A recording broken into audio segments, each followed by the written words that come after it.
En savons-nous beaucoup sur les chèvres que nous ne connaissons tous? Eh bien oui, cet animal cornu est éternellement bêlant, donnant du lait, du duvet, certains le mangent même.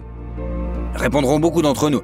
Pourtant, il existe de nombreuses races dont certains n'ont même pas entendu parler. Leur patrie est le Pakistan, mais on les trouve également dans les pays arabes sur les territoires de l'Inde, de l'Afghanistan et du Tadjikistan. Le goulabi est un animal incroyablement beau et gracieux à la fourrure blanche. De corpulence mince, il a un cou fin et allongé, une tête au profil romain, des yeux expressifs et vifs et de longues oreilles tombantes. Les très longues oreilles, qui descendent jusqu'aux genoux, sont impressionnantes. Elles sont douces, larges et fines. Ce n'est pas pour rien qu'elles sont apparues chez les chèvres. Dans leur pays d'origine, les oreilles expressives aident à réguler les échanges de chaleur, évitant ainsi au corps tout simplement de surchauffer. La race doit son nom à la couleur rose de sa peau. Goulabi se traduit par rose. La hauteur au garrot des chèvres peut atteindre 110 cm pour un poids d'environ 90 kg et celle des boucs 130 cm pour un poids vif de 130 kg. Les chèvres ont un pelage épais qui les rend résistantes au gel et aux basses températures. Les goulabis sont également très appréciés pour leur lait délicieux et très nutritif. Ces chèvres sont très intelligentes et affectueuses et s'attachent rapidement à leurs propriétaires. Elles reconnaissent immédiatement leurs propriétaires et se comportent parfois comme des chiens, copiant complètement leur comportement. Elles suivent le long du terrain, dorment près de la porte de la maison, attendant l'apparition du maître. Avez-vous déjà regardé les yeux d'une chèvre? Les chèvres ont une forme de pupille inhabituelle. En raison de la forme rectangulaire et allongée de la pupille, la chèvre a un angle de vision de près de 340 degrés. Selon l'éclairage, il passe d'une fente étroite à un rectangle, voire à un carré. C'est cette pupille à la position particulière des yeux qui permettent à la chèvre la plus négligente de remarquer un prédateur se faufilant par derrière. Et tout cela, bien sûr, sans tourner la tête. La race italienne des chèvres, Girgantana, trouve ses origines dans le sud de l'Italie. Ces longues cornes, semblables à un tire-bouchon géant, ont fait l'originalité de cette race de chèvres. Imaginez, les cornes d'une chèvre adulte peuvent atteindre 70 cm de long. Cependant, les racines de cette race s'étendent bien au-delà de l'Europe, vers l'Afghanistan de haute altitude. Selon certaines sources, les ancêtres des chèvres de Girgantan sont des chèvres sauvages à cornes vissées. C'est d'elles qu'elles ont hérité leur étonnante corne. Les ancêtres des chèvres de Girgantan aient probablement été introduits en Sicile par les Arabes qui ont envahi ses frontières en 827 après Jésus-Christ. La chèvre d'Irgirgantan possède des cornes impressionnantes et une fourrure blanche à poils longs de taille moyenne. Elle mesure jusqu'à 80 cm au garrot et pèse jusqu'à 65 kg. En regardant la drôle de chèvre de Girgantan, on pense involontairement à quel point la fantaisie de la nature peut être impressionnante.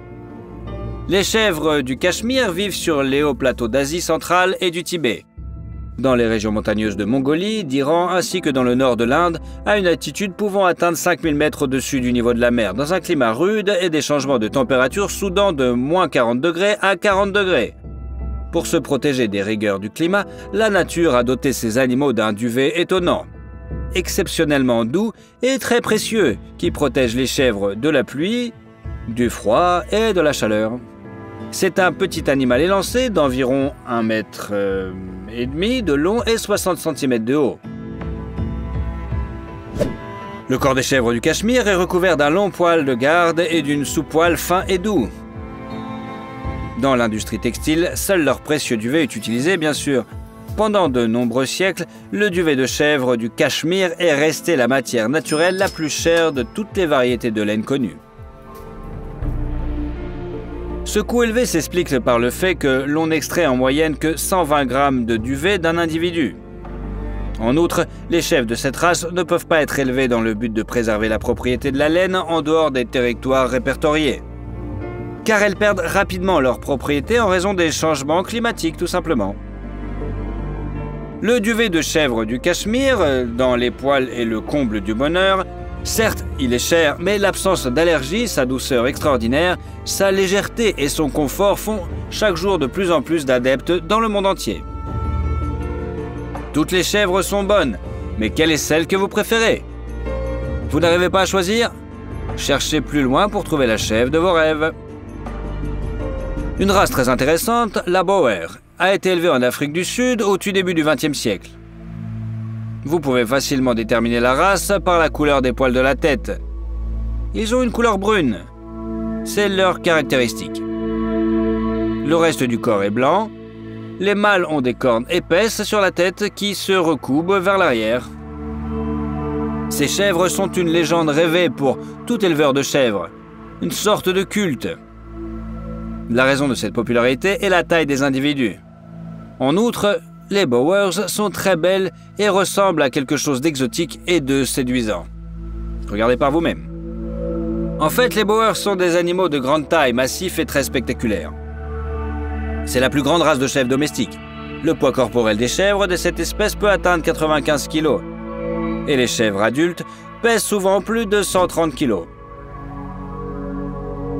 Oui, c'est peut-être une chèvre un petit peu imposante, mais elle en vaut le détour, vraiment. Les femelles Boer ont un tempérament calme, mais les chèvres sont plutôt capricieuses, comme on dirait. Elles sont agiles et très fortes, mais parfois peuvent être agressives. Certaines des caractéristiques particulières des chèvres Boer, croissance rapide et fertilité élevée, entretien sans prétention, bonne adaptabilité aux conditions climatiques, en particulier au climat chaud, et ce qui s'explique pourquoi cette espèce est l'une des meilleures. Les chèvres Kamori sont largement connues pour leur apparence magnifique et unique. Elles ont une couleur étonnante qui rappelle l'écriture arabe. La patrie de cette race d'animaux est le Pakistan. Elles y sont très appréciées pour leur alimentation sans prétention, leur bonne tolérance à la chaleur, leur goût bien sûr, surtout le goût de leur lait, ainsi que pour la couleur particulière de leur laine. Le Kamori présente des taches rouges, brunes, blanches ou noires de forme inhabituelle sur une base monophonique qui présente une similitude avec l'écriture arabe. Les chèvres Kamori sont très semblables aux autres chèvres pakistanaises. Elles se caractérisent par de longues oreilles tombantes et un nez crochu. La longueur des oreilles peut atteindre 45 cm.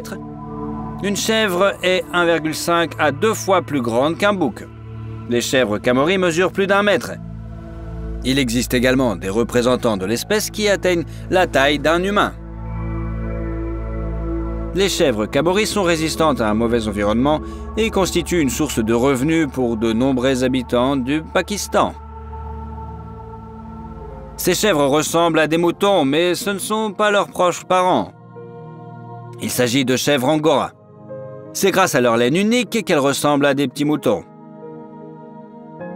Le corps est entièrement recouvert d'un poil brillant composé de longues mèches bouclées ou ondulées, agréables au toucher vraiment. Une chèvre Angora, en bonne santé, a une laine douce qui tombe en boucles douces et blanches, ce qui est très beau à regarder. La patrie des chèvres Angora est une région montagneuse de la Turquie ensoleillée. Ces animaux ont reçu leur nom en l'honneur de la ville moderne d'Ankara, connue dans l'Antiquité sous le nom d'Angora. Les chèvres Angora adultes pèsent de 45 à 50 kg et en plus de la laine, arborent de luxueuses cornes. La croissance des chèvres peut atteindre 75 cm. La chèvre Angora, qui pèse 30 à 35 kg et mesure jusqu'à 66 cm, ne peut pas se vanter d'une décoration aussi luxueuse. Ses cornes sont petites et fines. La couleur principale de l'Angora est le blanc. Les chèvres de couleur grise, noire et argentée sont moins courantes. Mais le principal avantage de ces animaux est leur laine, bien sûr. Les chèvres Angora sont la principale race de chèvres à laine, donnant ce qu'on appelle le mohair. À la ferme, ces chèvres sont tondues 2 fois par an et reçoivent jusqu'à 6 kg de laine par chèvre, 3,5 kg par bouc. Le fil mohair est ensuite obtenu à partir de cette laine qui peut être transformée en de nombreux articles chauds tels que des chapeaux, des écharpes, des moufles et même des chaussettes. La race hollandaise, cette chèvre féroce, vous laissera pantois. Elle a de longues cornes dures et un pelage épais et hirsute qui effraie facilement les gens et les autres animaux.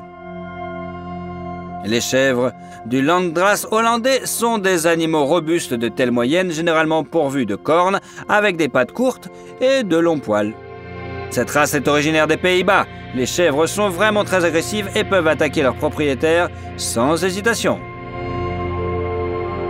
Les chèvres peuvent également être utilisées comme moyen de transport. Une chèvre dressée peut tirer une charrette de 500 kg. Vous n'êtes pas au courant? Eh bien, ce n'est pas grave. En 1958, la race Landrace néerlandaise a failli disparaître, ne comptant plus que 2 animaux. Depuis 1999, le nombre de chèvres de cette race a augmenté et compte aujourd'hui environ 2200 têtes.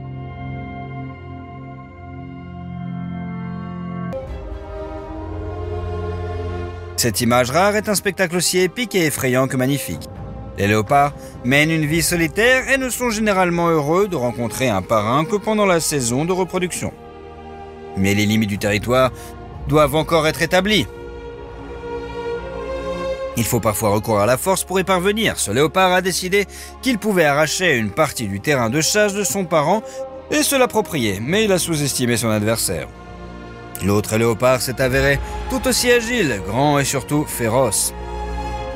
L'affrontement de ces félins est d'autant plus impressionnant que l'on comprend qu'il ne s'agit pas de graphisme dit de mise en scène, mais de la vie réelle d'animaux sauvages qui font preuve d'une force phénoménale dans la lutte pour leur survie.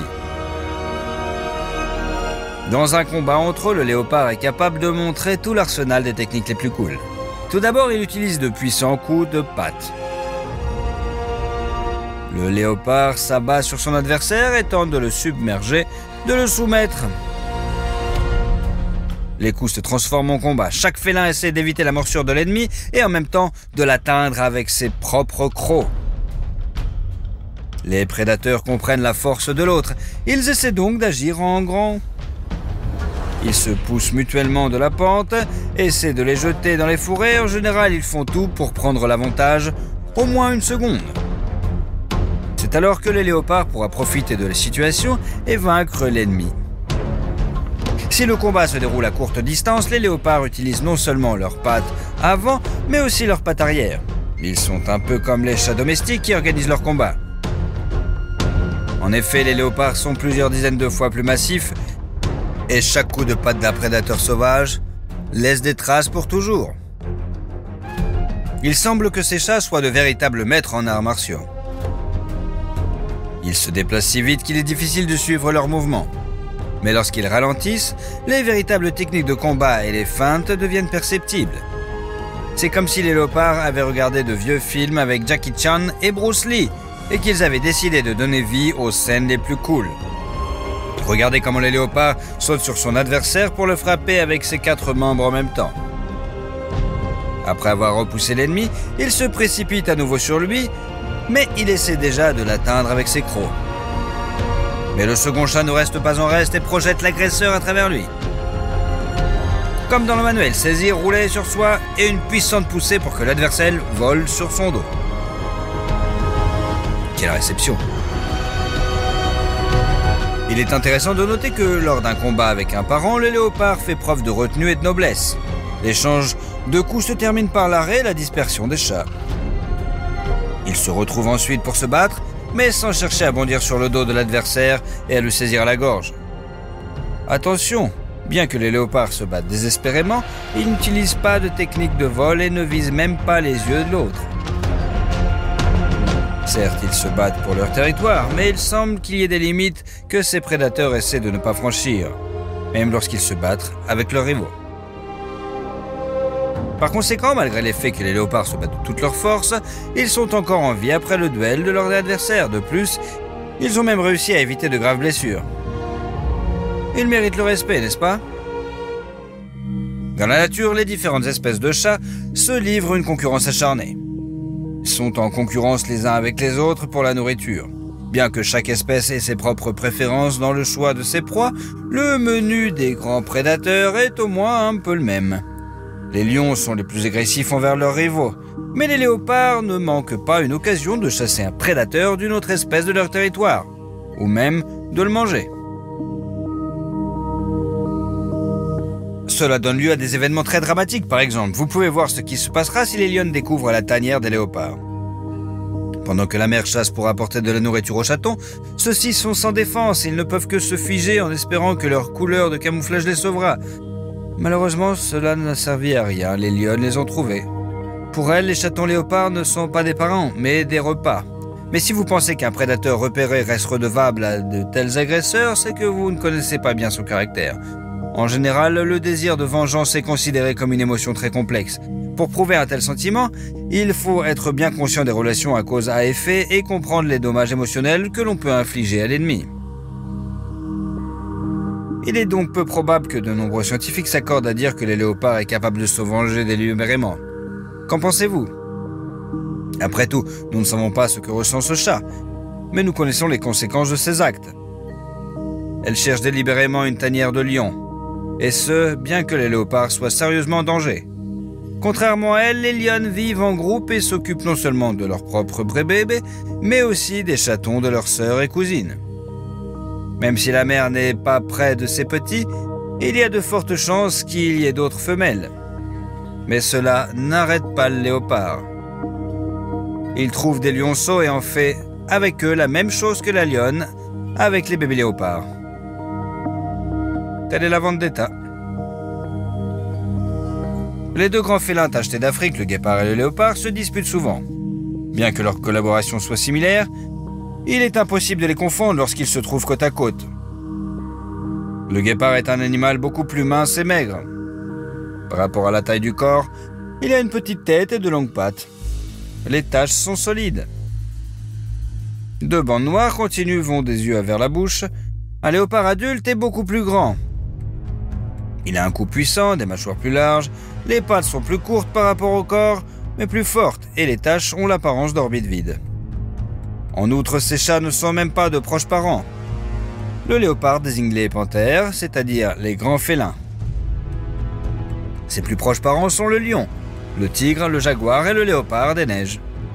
Le guépard, bien que légèrement inférieur au léopard en termes de longueur de corps, appartient au petit félin. Et son parent le plus proche est curieusement le cougar américain. Le guépard est le coureur le plus rapide de la planète, qui atteint une vitesse d'environ 70 miles par heure, 110 km par heure. Il s'approche furtivement de sa victime, puis entame une courte poursuite. Bien que le guépard ne soit pas capable de courir longtemps au maximum de ses capacités, il parvient à courir une assez longue distance. Il chasse généralement dans une zone ouverte, là où il est plus facile de courir. Le guépard ne grimpe pas aux arbres car ses griffes pour mieux adhérer au sol sont beaucoup plus rétractées que celles des autres félins. Le léopard préfère les embuscades et poursuit rarement ses proies. Il mise sur l'agilité et la force là où le guépard mise sur la vitesse. Par conséquent, en plus de différences dans leur habitat préféré, ces chats diffèrent également dans leurs préférences gustatives. Le guépard chasse des ongulés relativement petits et rapides, en particulier des impalas. Bien qu'un guépard puisse vaincre un zèbre ou un gnou, il est beaucoup plus difficile de chasser des rivaux aussi puissants. Les léopards peuvent chasser non seulement les zèbres, mais aussi les jeunes buffles. Cependant, un tel prédateur ne pourra attraper un impala qu'à condition que le premier saut soit couronné de succès. Il semble que les prédateurs aussi différents ne devraient pas faire concurrence. Mais en fait, ils se croisent toujours et c'est alors que peut commencer une véritable lutte concurrentielle face à laquelle l'affrontement entre Apple et Android ressemblera à une dispute dans le bac à sable. Le léopard attend que le guépard fasse la même chose avec lui qu'avec l'impala. Qui préférez-vous? Espérez-vous que le guépard aura le temps d'esquiver ou souhaitez-vous bonne chance au léopard? Un pas, un autre. Le guépard n'a pas conscience du danger. Encore un peu et le léopard se jettera sur l'ennemi. Mais le guépard parvient au dernier moment à remarquer un félin plus grand que lui et s'élance à la vitesse de l'éclair. Le léopard se rend compte qu'il a été remarqué et se précipite à sa poursuite. Ses griffes sont sur le point de s'accrocher et d'écraser le guépard, mais non, le mammifère le plus rapide de la plaine justifie son titre et échappe à la menace. Comme vous le comprenez, de tels cas ne sont pas rares. Il n'est donc pas surprenant que les guépards essaient de s'occuper des jeunes léopards à la première occasion. Pour ainsi dire, il travaille pour l'avenir. Après tout, tant que le léopard est jeune et petit, il est encore possible de s'en occuper. S'il grandit, ce n'est plus le cas, c'est sûr. La victime et le harceleur ont échangé leur place. Seul le guépard a sous-estimé l'agilité du jeune léopard. Il a réussi à tourner à droite en pleine course, de telle sorte que le prédateur, plus rapide, l'a dépassé. La poursuite s'est poursuivie, mais on sait que l'idéal pour sauver un jeune léopard est de trouver un arbre. Dans son royaume, le guépard ne pourra pas attraper l'ennemi. Les léopards sont des solitaires bien connus, alors que les guépards, au cours des dernières décennies, ont de plus en plus tendance à s'unir en petits groupes et en clans. Que se passe-t-il si un léopard rencontre deux guépards sur un chemin étroit? Quelque chose d'inattendu? Tu vois comment le léopard s'aperçoit qu'il est encerclé et tombe immédiatement sur le dos. Lorsque deux chiens s'affrontent, le plus faible se couche et monte son ventre au plus fort. Il abandonne. Mais si tu penses que le léopard montre par un geste similaire qu'il obéit au guépard, alors tu sous-estimes ce prédateur cruel et fort. En fait, se coucher sur le dos est une tactique de panthère dans une bataille contre des forces ennemies numériquement supérieures.